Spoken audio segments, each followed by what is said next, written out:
Napuno sa hulagway sa pahiyom ang panagway sa mga bisita sa bag-ong magtiayon ato sa hitabo nilang kasal human sila hatagi og mga mini paintings nga ginama rasab nila atong ilailahon sa report ni Mark Reggie Abella.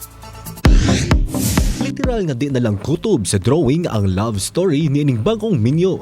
Kay ni Antong Enero 3 karong tuiga nahimong mas mabulokon ang ilang kasal pinaagi sa pagpanghatag og gagmayng paintings.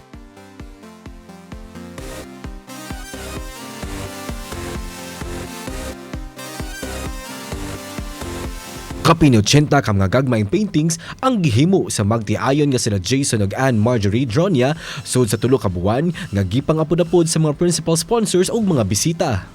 Nag-start yun mi ata sir is October. So 3 months ahead kay busy man pud min duha so maka-paint ra mi if available mi. Dugang sa iyang asawa nga gisuportahan niya ang yang bana ilabi na sa pagpaambit sa talento ni ini. Supportive naman sa sir sa iyang idea since para nako unique sad siya, dili sad siya kanang sama sa kanang uban mga nakitaan bitaw or kanang mga nahatag sad sa iyang pagka-artist nagamit gid ang kana nga idea sad. Nagkaila ang duha pinaagi sa social media human giad ni Jason si Marjorie og gibahaan og heart reactions ang matag post ug sa wa damha nga pinaagi sa flood heart reacts beluntad og unom ka tuig ang ilang relasyon. Matud pa nga daw gikolora na nila ang ilang daw drawing lang kaniadto aron matuman ang gipaabot nga #forever.